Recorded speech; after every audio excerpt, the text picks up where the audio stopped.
Beneath the fog, behind the rust, sometimes they come back. There's only one internationally recognized Mopar master, Mark Warman, joined by his friends, family, and dream team, the Ghouls. Nobody wants to take on the stuff that we take on.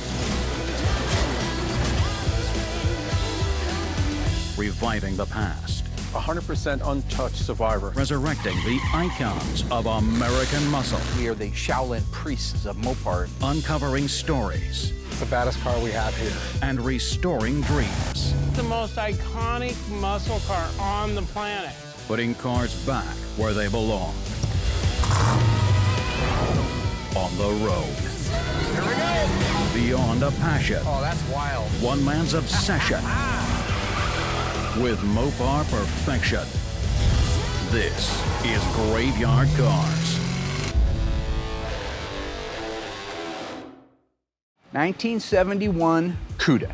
Yeah. 340 3-speed. The reason you're leaning on it, because you don't like to stand, right? It's a lot of pressure. Does it matter if I touch? Well, no, if it's just lazy or heavy people usually will lean like that. You keep standing prostrate. So today, Mark called me out to go over this 1971 Cuda that we just got into the shop. Mark's handing this car off to me so I can make sure this car gets through the shop in a timely fashion. Mark's super busy. We got 100 cars here. He can't keep up with everybody. So he's been handing off clients to me, and it takes a load off his plate, and then I can see the car through the shop at that point. I love helping Mark. I love Mark to death. I have no problems helping him out. The problem that I have is he'll find a way to insult me, take a shot at me, put me down, as opposed to just saying, hey, Will, can you take over this client? And then we can just be done. But there's always way more to it with Mark. If I could find a way to just keep Mark on task for a whole day, we'd get more cars painted, more cars put together, more cars would be done if just keep him on task. But yeah, good luck with that. Go ahead. Okay. I'm giving Will this car right here to handle for me. Okay. As you can tell, there's some slight surface rust in the frame rail. This is a real 1971 Cuda. It's a 340 3-speed manual transmission. It's good colors, GA4, which is your Winchester gray. Again, 3-speed manual transmission makes it way down there in the production figures. Much like the convertible that we did, the 71 purple car was one of 8 with a 340 and a 3-speed. This car is rough. Now, we've seen a lot of rough stuff, and we can certainly handle this rough stuff. We've done many of them. We built a car, a 71 Cuda, from scratch. We know how to build them. We know how to assemble them. Our problem is time. In this particular case, we are running out of time everywhere we turn. We have this car that has to go, the car sitting behind you, camera boy. This car has to go in 2 weeks. We have lots of work to do. This 71 Cuda needs to have literally, short of about 5 metal parts, everything replaced on it. Both front frame rails, both rear frame rails. You go to the front, you need fenders, hood, valance, inner fenders, firewall, cowl. Work your way back. The rockers, I think, are good on it, which is unlike the Phantom Cuda. The Phantom Cuda had bad rockers on it. We had donor ones back at the AMD Installation Center. We need wheelhouses, inner and outer trunk floor, main floor extensions, rear body panel, crossmember, quarter panels, roof interstructure pieces. Literally everything on this car is rotten, but it is the numbers matching 340 block and the numbers matching 3-speed transmission that the guy wants to build into, I believe, a 446 barrel tribute car. It's his car. We're replacing most of the metal on it. Whether we're going to be able to save the numbers in the body, I don't know until we get there. But in the end, it'll be very much like the cars that we built.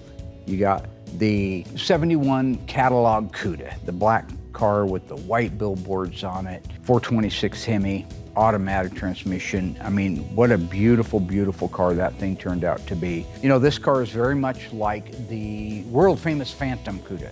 In many ways, and in some ways it's not, they both need about the same amount of metal. In this particular case, one thing that they're going to share in common is that our friends at the AMD Installation Center have volunteered to do this one body for us.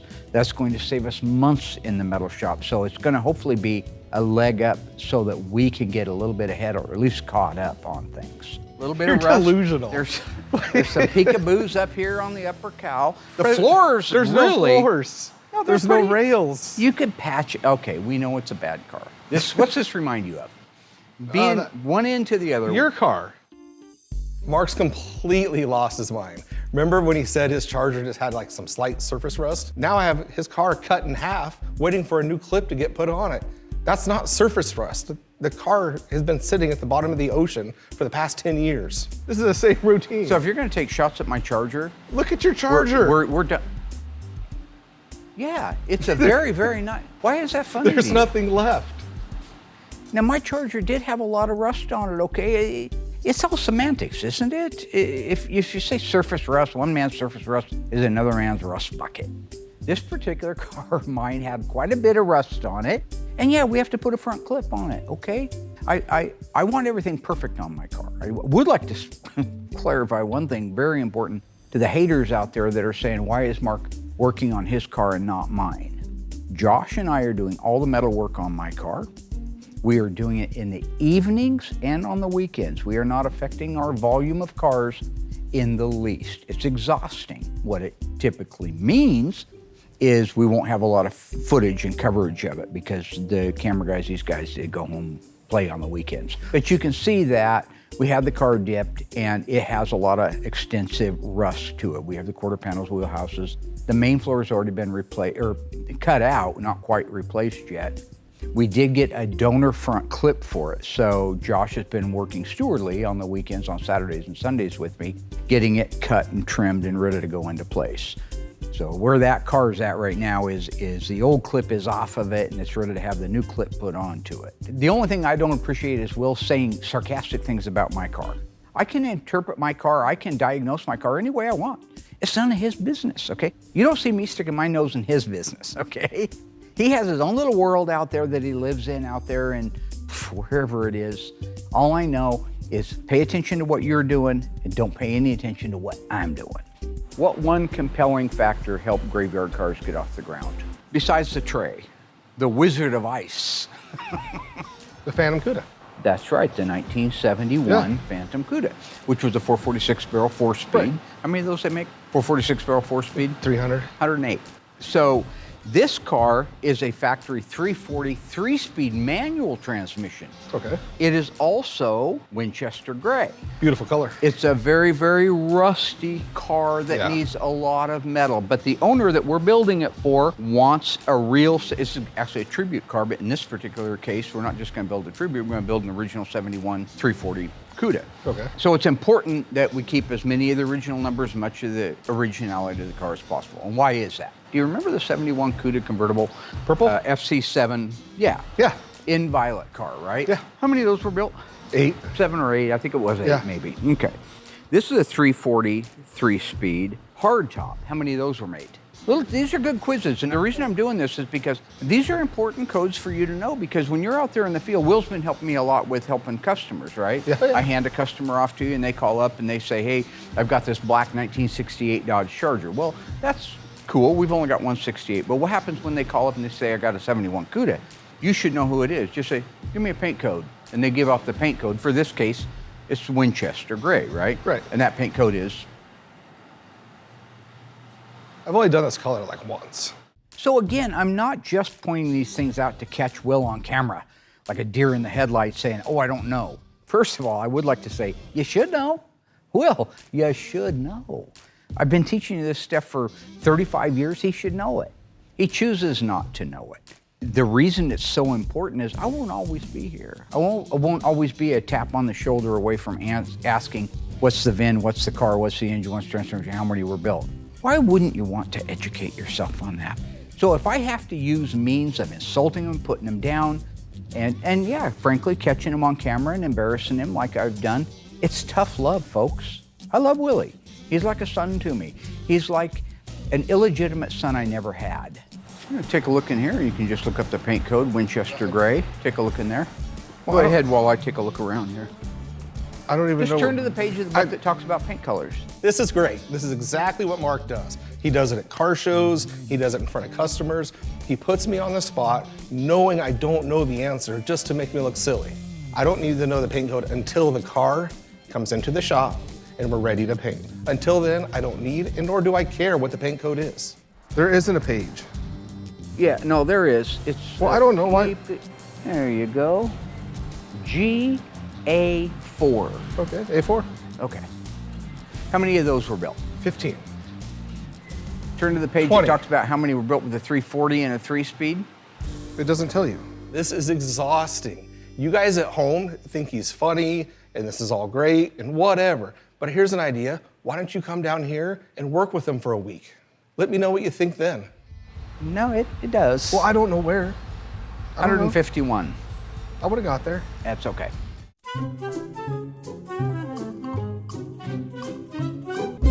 So now lately, Mark has been pressuring me a lot to get a certain 426 Hemi ready for a 69 Charger. The good news is I'm gonna have help today. Turns out old Rollo Pony had the day off and he volunteered to come in and give me a hand.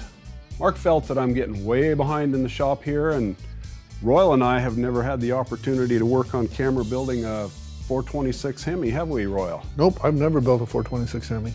What? Where have you been? Ever? Not here. This engine has a lot of detailed fasteners that hold down the heads and the intake, and They're it's aftermarket fasteners, right? Yeah. Okay. Should we get Shall going? we get started? Heck yes. Let's do this, buddy. High five. Gloves? Gloves? I got them. Coming up, many hands make light work when Royal helps Dougie build out the 426 Hemi for a 1969 Dodge Charger. Piece of cake. Piece of cake. But will Dougie discover the limits of Royal's dedication? I'm gonna need your help adjusting the valves. Oh, What do you mean, oh? Mark continues to give Will the rundown on the 1971 Cuda and reveals what makes this build so important. So this is Phantom Cuda 2.0, folks. But is Will ready to take full responsibility for this Cuda? Or is he doomed to repeat his past mistakes? He did a public execution It was already... of an innocent flight. Find out when Graveyard Carz returns.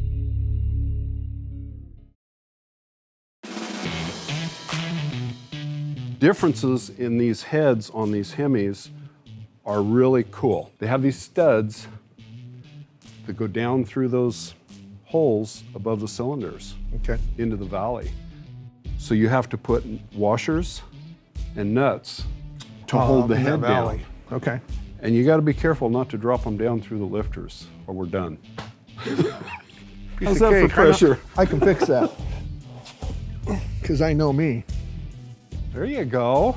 So here's the head gasket we're going to use. They have these new fiber head gaskets. Oh, nice. So from the factory originally, the head gaskets were just a flat steel shim. Very thin, no coating, and we've had a little trouble with those leaking.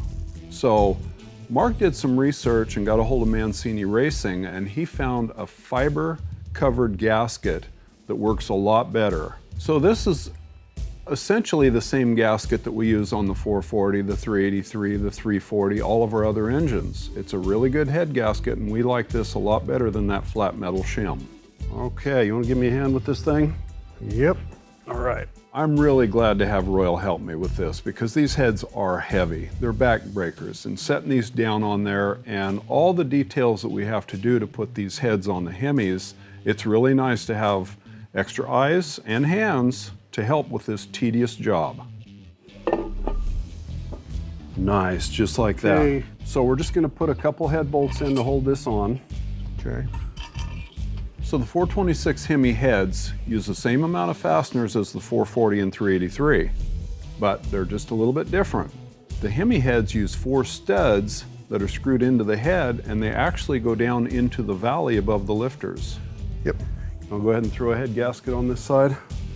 The other difference is 5 of the long head bolts on the Hemi hold the rocker stands in place. So altogether you have 17 fasteners that all have to be treated differently. Perfect, just like that. Okay, so we're just gonna put a couple bolts in to hold these because we have to put the push rods in now before we put the rockers on. Oh, okay. The push rods have to go down through these holes here. And once you Oh, I have the see. rocker on, it's difficult to get those push rods in. So now that the head's on, we're gonna put the outer bolts in place, the 4 nuts and washers on the studs in the valley, before we put the rockers and the 5 remaining bolts in place. We have an outer row of head bolts. Okay. We set the rocker shafts in after we put the push rods in through these holes, and then these 5 bolts become the center head bolts. Oh, okay. And then we have the studs inside here in the valley. Okay, that's with nuts just and washers. Hemi only, right? The Hemi studs in only. here? Hemi only. Chamfer goes up toward the head, right? Both head. That's correct. Chamfer side of the washer goes up. Yep. Okay, that was good thinking on your part, Royal, putting those paper towels in there so I don't drop these washers down through there. I just know how my fingers are. Okay, so once we have most of the bolts in place, we have to put the push rods in place through the head because they go through tiny little holes. They have to go in before the rockers can go on. Interesting note, the push rods on the Hemi are 2 different lengths. The exhaust push rods are longer than the intake push rods. You get over to the wedge engines and the exhaust push rods and the intake push rods are all the same length. This is all just part of the unique design of the Hemi. Okay, I have all the long push rods. I got short ones. For the exhaust. Yeah, I got the short ones. Yes. Yep. Okay. So upper, lower, upper, lower, upper, lower. Yep. Upper, lower. You've got all the intake in? Yep. Okay. All of our intakes are in, all of our exhausts are in. Okay. Ready to install the rocker assembly? Yeah. Cool. Let's see how this goes, huh? Once we have the push rods all in place, it's time for the rocker shafts.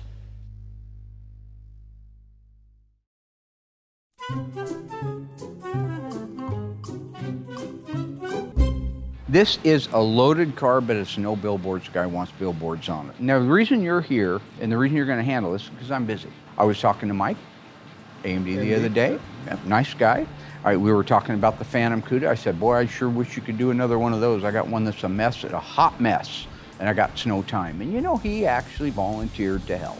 Oh, he's gonna do another one? He did. I think that's really cool. Yeah. It was about 8 years ago that the installation center back there, the AMD installation center, volunteered to help us out with the Phantom Cuda. This car is very much like that one. It will need to go on a jig and it will need to have nearly every single panel replaced on it. I wouldn't trust another shop in this country to do it for me because I'm putting my name on it. I sent him pictures. I said, you sure you want to do it? He goes, it looks just like the Phantom Cuda. So this is Phantom Cuda 2.0, folks. When you look at that Phantom Cuda and they brought it back, and figure that every panel's been replaced on it, which means parts are just floating around in there and they all come together and all in a car and now it's a car again. If you're able to open the driver's door, take the striker out and find the original EV2 Tour Red paint underneath the striker, they were able to put that striker back in space physically on a car that had all new panels on it except for that pillar. That is perfection. And the reason Will's out here right now is we're gonna go over a few of the key detail points on the car, make sure that you have it ready to ship off to him because he's gonna have the AMD installation center put everything out. They will methodically go from the rear taillight panel to the front valance, repair, replace, straighten, structurally reinforced, and put the car exactly back where it should be. So they're gonna help us out with this. Great. But this guy's gonna be calling you quite a bit. Okay. All right? He's gonna be saying, hey, can you help me out, Will? I'm wanting to look at some of the cars online. What's the paint code for Winchester Gray? A4. You're welcome. How do you know that? You wanna look at it? You wanna look it up? You're pretty sure it's A4? GA4. Oh, GA4, yeah. But the computer recognizes A4. But see, you sound good if you say that, right? Right. It says, how many of my cars were built? 343-speed manual transmission. How many were built? 25. No, it was actually 151. Here, once again, in No, the book. Just I turn to don't- the page that has that. I don't want the book. Okay. This has more to do with Mark beating me down and insulting me and all the stuff he does than actually teaching me something like Tony would do. So you want to be able to sound like you're in the thing, right? I'm handing this off to the Wheelmeister, the Wizard of Will. But see, I also have the luxury of when they text me asking these questions, I'll just come ask you. But you could just answer them. What if it's at 11 o'clock at night and I'm sleeping? I'm sleeping too. This is all Mark has to do, is just say, hey, Will, will you take over this car and make sure it gets done on time? No problem, Mark, and be done. So I need to make sure that this car is handled with care because it's got to go back to him. In this case, we're not going to send it back to him on a pallet. We're going to have it a roller. Okay. So it needs to be sure it's a roller right now. Get anything off it except roller stuff. Talk to Shane about any used donor parts that we may or may not have. Okay. And I think we have some used rockers and some pieces like that, because the bigger the donor pieces, the better off that we are. I think that the used donor parts are a brilliant way to save time, money, and maintain the structural integrity of a car, maybe even more so than if we do it. So, meaning this, take a look at my Charger that I'm working on right now. It needed both front frame rails, both front inner fenders. It was bad. So I reached out to the guy up at Liberty Moparts, and he had a 4-door. Nobody's gonna build a 4-door. Now I have a beautiful, clean front clip that's ready to go onto my car, so I don't have to go out and build the whole front inner structure again like we did on the catalog card. So the more large components like that, it'll help out the installation center, and it'll also preserve the original integrity of a Mopar that was built 50 years ago. Get this thing loaded up, make contact with Mike. I know you have his number. Let him know what the plan is. When it gets back and it's all beautiful, there's a few things I want you to really focus on, like you did on the 71 Phantom Cuda. I feel very good handing this off now to Will. I think he has grown a lot. I don't mean just he put weight on, he's done that, but I just mean spiritually he's grown, mentally he's grown. Yeah, we fight and we have fun with it, but I have been handing him off a lot of cars lately. People like him, he communicates well. I don't even have the time to communicate, and even if I did, in most cases, I forget. Will pulled a 187 on a fly. Right about here, What is the? he did a public execution It was already. of an innocent fly. The fly was 1 day old. It has a 3-day life expectancy. You cut it. I talked to an entomologist on this, showed him the footage, and he reassured me that fly, it's only got 3 days to live. Or he did just stroke out and fell right in the middle of my paint, again, making me the victim, not the villain. Are you done with that? Not really. I have another key question for you. You took the dump in the men's room this morning? No. I am serious. No. Every day somebody goes in that men's room and they take one of those twister dungs where you walk in and it's spinning around and there's stuff caught in it, like in the movie Twister where the cow was going around like that. I want to know who it is. I don't know. I saw corned beef and I want to know who is eating corned beef at lunch or at dinner that's making that happen in there, because I'm not going to walk in and vomit again.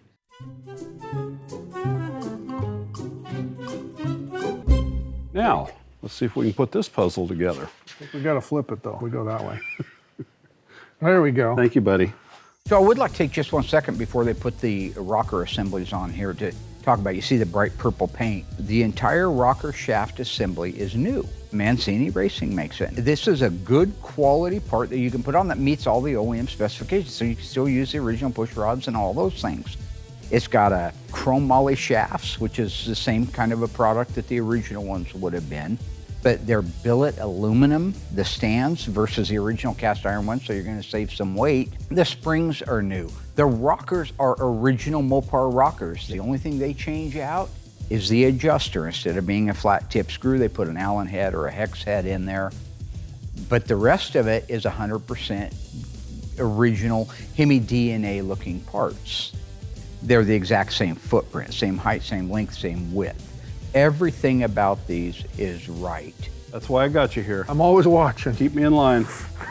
What you see us doing here is making sure that we're installing the rockers correctly over the dowel pins and lining up all the bolt holes. A lot of stuff that you have to line up all at the same time. So while we're putting the rockers on, we have to be careful to make sure all the push rods are in place in alignment and not lose our alignment on the dowel pins. We should probably put the bolts in before we Sure, that'd be helpful. screw those down tight. I'm just saying. I'm good with that. Once we have the rockers in place, we can put the 5 remaining head bolts in and torque them down. With that done, we can go to the other side, do the remaining rocker shafts, and then we can torque the head bolts. Okay, Royal, here we go. Piece of cake. Piece of cake, torque sequence. So the torque sequence is really important on engines. You want to follow the torque sequence that's in the book closely and make sure you follow the torque specs. 1, 2, 3. One thing that's been really helpful to me is to have somebody pointing out every single bolt that you do in advance, because it's really easy to get lost. Now wait, you're getting ahead of me. Let me do the first one. Maybe some people are bright enough to do that. I am not. Okay. We're gonna start at 50 pounds. Yep. We're gonna torque it down. There it is. Oh, Okay, that's 1, 2, yep, 2, 3. 3. There's the easy ones. Now, we got the hard ones. Still set at 50, right? Should be. So this is the way Mark and I like to do these. We go over the head bolts in 2 sequences. We start at 50 pounds, we go up to 70. It helps us to make this even. We've been putting heads on these engines since we were 16 years old. Maybe we used to overheat our engines and change the head gaskets a lot. But anyway, this may not be the way everybody does it, but this works good for us. Here we go. Here, turn Royal and over. I know how to adjust valves. Okay, you watch the cam. I'm gonna crank the engine. You don't need to watch the cam, you just watch the valves. We've also got our marks up here, Royal. Oh, they're open, you can see them. I'm not used to that. We do things the easy way around here. TDC, top dead center. You like that? Yeah. Still to come, confidence in Royal's capabilities begin to wane. Mark, it's not okay to hurt my feelings. I mean, he's only been doing it 12 years, for God's sake. Things come to a head when Royal pulls one of his classic stunts. Will you look at your I watch? gotta pick up my daughter. You said that last week. And how will Dougie fare when he loses his right-hand man? Ah! Find out when Graveyard Carz returns. Okay, Royal, if you want to run a really thin bead right across here, right in the 2 corners, I'm going to lay that front cork gasket across the front of the valley. Okay. Beautiful. Mark, be proud. When installing the intake on these engines, I like to use some sealer across the ends and all the vulnerable areas because the intake manifold is the gasket. It doesn't have a metal pan gasket like a 440 and 383 do. So those dowel pins or studs help us keep this gasket in place. You can use too much sometimes. Mark likes to do that. I like to use the right amount. Okay. Same with the back. Yes. You're doing I got great, the Royal. shakes. No, you're not. You're perfect. I got the hippie shakes. Hippie shakes. Beautiful. Very nice, Royal. Okay. All right, now we're going to set the intake manifold gaskets in place. Nice. Should I put another dab of... You can. We're not just pretty faces here at Graveyard Carz. Just for and giggles, you know? Yeah. You guys have been teaching me a lot about that. Mark, it's not okay to hurt my feelings. They don't know I'm standing back here right now. Okay, so if you could avoid that kind of stuff, it just kind of gives it away. What we call the fourth wall. So you go on back. Now, in fairness, okay, being in front of a camera is awkward, and I get that. I mean, he's only been doing it 12 years, for God's sake. I think it'll hold oil. Okay. Royal's been what we call a slower learner. A little slow on the uptake, if you will. Well, Want some help with that? Oh, that's easy. yeah, it's easy. Do you not do it on this either? I sure would. Okay, it's free. Okay, Royal. Interesting, because I buy it for about 30 bucks a tube. It doesn't feel free. Now, here's another example of somebody not being a quick learner, Dougie. Dougie's slow ability to learn lessons cost him his face once. He pulled a burning marshmallow out of a fire and wedged it on his face. And his face burst into flames. My papa had to put it out with a rake. Okay, we'll see if this holds oil. So another interesting thing about the Hemi is it uses studs on the intake manifold, which is helpful when you're aligning the intake with the valley. Just make sure you have it all aligned over all the studs properly and all the sealer in place, and it should just slide right down. Once you have the intake where you want it, looks good, you can install the fasteners. Just like that. Okay. Where's all this go? Okay, Royal, very simple. Don't drop them. Okay. I'll set This 'em goes there. here, It's on that side. this goes here. Just follow the sequence. This is the Okay. back and Okay. towards the front. The brackets we're installing now are the throttle cable holder bracket and the throttle return spring brackets. The fasteners on the intake manifold are different lengths, 2 different length bolts, and also different length studs. So I like to lay them all out, put them in like say an egg carton or a box, so they're all in order when you go to install these, because it's a little bit tricky. Okay, Royal, so these little tiny 1/4-inch screws go down to 12 foot-pounds. That's Okay. not much. So I just do these with a little tiny 1/4-inch tool. So anyway, I'm just gonna run these down just by feel and kind of a crisscross pattern like you normally torque something. You know all about that, right? Yep. You've torqued a few manifolds. Work from the center out. Yeah. Now, as soon as I'm done here, I'm gonna need your help adjusting the valves. Oh, What do you mean, oh? What are you looking at your watch for? I gotta pick up my daughter. You said that last week. No, Yeah, you did. I wasn't here last week. Oh, the Maybe week the week before. before. Last time you helped me, you said, I gotta leave early. No, that's my MO. Just tell Mark I had a doctor's appointment. Well, Royal had a previous engagement. He's leaving early again. He says something about helping his daughter start a cinnamon roll business. So I'll be flying solo through the end of this build, but he did promise me some cinnamon rolls when he returns. So now that I have the heads on the long block, I'm gonna roll this over. I'm gonna put the oil pan, the windage tray, and the pan gasket in place. So the new windage trays that we have is a composite. It has the gasket built into it. What that means is I don't have to install 2 extra gaskets and that much more sealer, which gives me that much more chance of leakage. The next thing I like to do, and while the engine's upside down, is install the exhaust manifolds and gaskets. It's that much easier right there. All the fasteners are right in front of you. It's that easy to do. So the last thing I like to install is the oil pump. We use a high volume, high pressure oil pump to ensure that we have good oil flow throughout the engine. Before I try to start this engine, I want to prime it first with the oil pump, pressure it up with oil before we try to run it. So when I say prime the engine, what I'm talking about is this oil pump right here. It's going to pump oil through the engine. It's essentially the heart of the oiling system. The oiling system, if it doesn't have good oil pressure and volume throughout the engine, things fail. The way the oiling system works is you have an oil pump. That's what he's got right there. Brand new high volume, high pressure oil pump that we're going to install on the block. Coming out of the end of it is the drive gear. So if you look very carefully on that snout, you will see a hex-shaped slot for an oil pump drive shaft to go down into.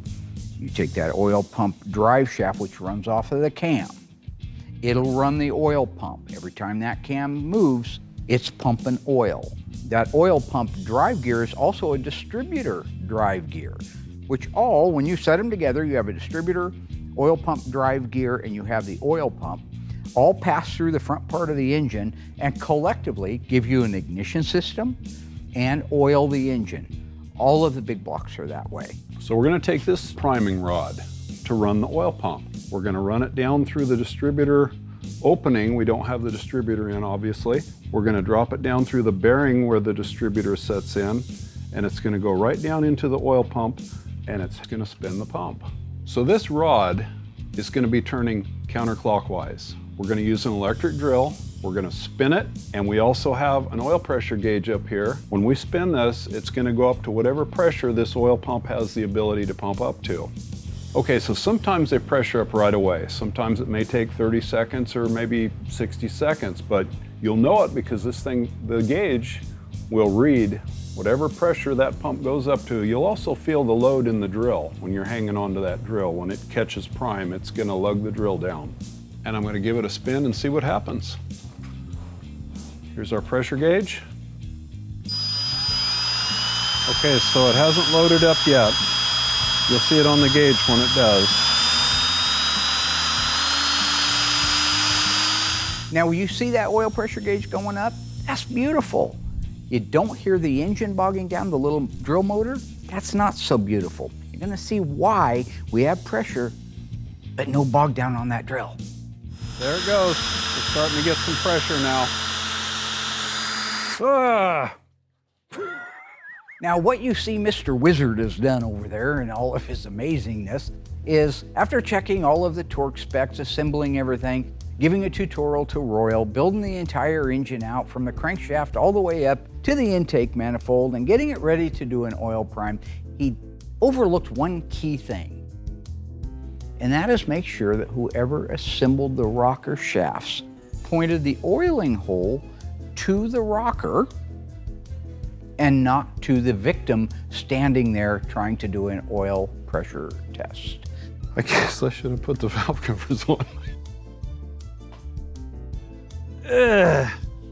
Again, slow learner. Let's just imagine that that was gasoline. Remember Richard Pryor? Still to come. With Royal out of the picture, Mark steps in to wrap up the 426 Hemi the right way. You put the distributor in, so have you taken it out and turned it 180 to make it right?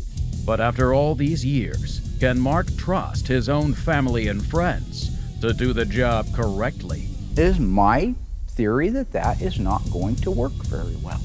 Find out when Graveyard Carz returns.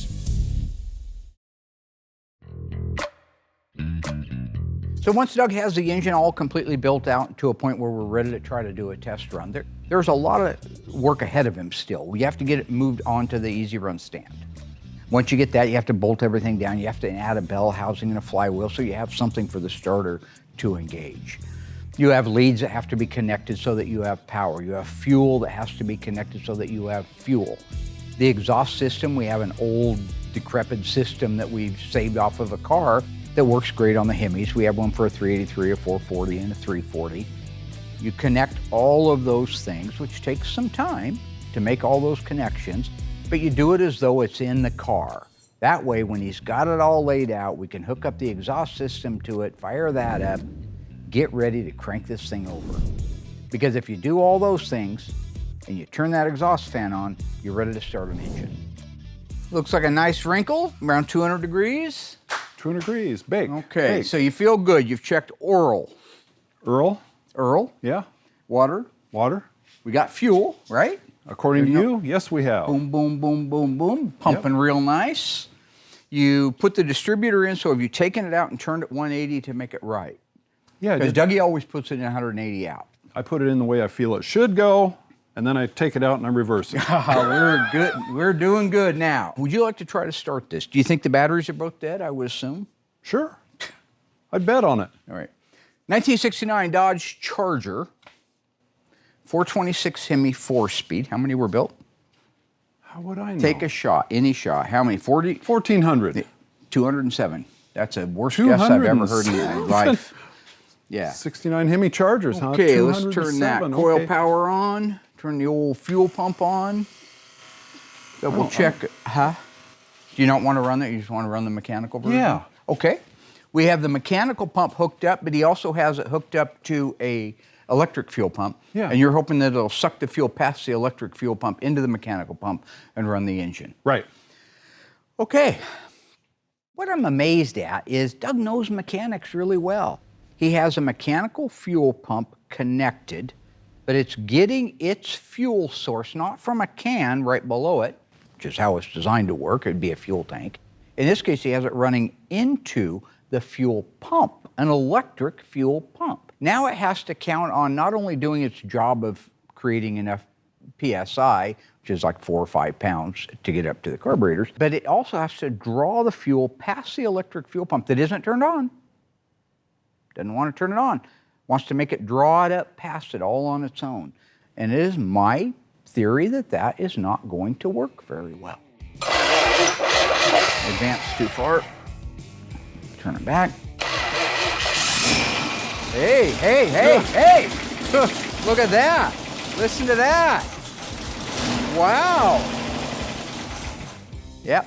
Weird, it won't pull the fuel past the electric fuel pump, will it? Huh, so strange. Not a quick learner.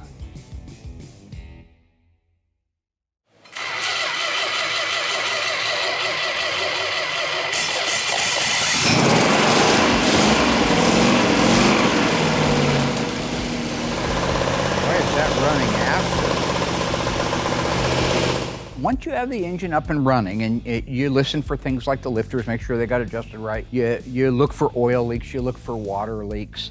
You set the timing by ear just to get it running. You just want to get it running. You also need to break in the cam, which is usually to set the RPMs at around 2,000 RPM, give a little, take a little, for 20 minutes. Let it run, make sure the thermostat is opening up, check your temperatures. Make sure that the water temperature below the thermostat is the same as water temperature above it or very close to it. That tells you that you've opened up your thermostat and that the block is now full of water. We don't use antifreeze during test runs. Keep in mind, since you are running fast, that means the centrifugal advance is also engaging on the distributor. So at an idle, the weights are all collected in and you have a real live version of what your timing is.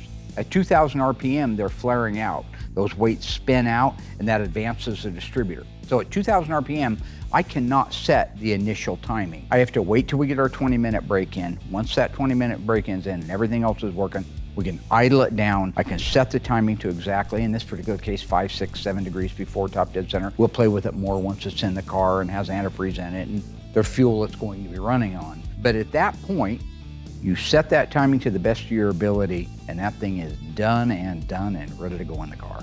See if it'll back off a little? More?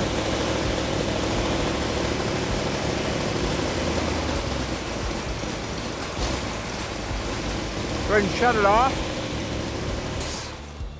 Tighten the distributor down right there. Okay, we got it. We just got to work with those carburetors a little bit. I'll try richening the system. They seem like they're getting real lean on the idle circuit. That's why it's faltering. If I can get those to adjust out, then I think we've got it set. Right now I got the timing set at about 5 degrees before. I think I'd have to check the book and see what it is, but that's pretty good. Seems to want to run right there. So I hope you're happy, Wiley. You almost blew my face off. Should be real happy with yourself. Okay, well that should be a wrap then. Let's get this thing put together. You got the transmission, you got the bell housing, you got everything ready to go for this thing, you got the K-member built out, you ready to go into the car, you got the wheels, the tires, the suspension, everything set up? Yeah. Okay. Thank you. Thanks, buddy. Thank you. Cut. Now, I think we've had a very, very good week. We got our 426 Hemi running, thank goodness. A few little setbacks from our Abby normal friends out there. But it does run really good and it's ready to go in the car. The 69 Dodge Charger, this is the one we've been working on for a while over in the metal shop. It's a numbers matching 426 Hemi 4-speed EF8 green car. So we can move forward with the metal work and the paint work and know in our mind that we have that drivetrain done. I also feel very good that AMD is going to help us out by doing the metal work on our 71 Cuda Winchester Gray car. We did do a Winchester Gray car one time before, you guys remember? You enthusiasts of the show, it was Winchester Gray. It was a tribute car, much like this one's going to be. That one had everything, billboards, rear window louvers, spoiler, beautiful car shaker hood. But I feel good that Will is taking over at the helm, and I would like to say after all of the crap that I give him, I do appreciate him helping me with the customers because we have an enormous amount of them. So if you guys are sitting at home right now and you're wondering why I'm not calling you and Will is, it's not because I don't like you, I do. It's because I'm busy. So, that's the best I can do at telling the truth. Cut.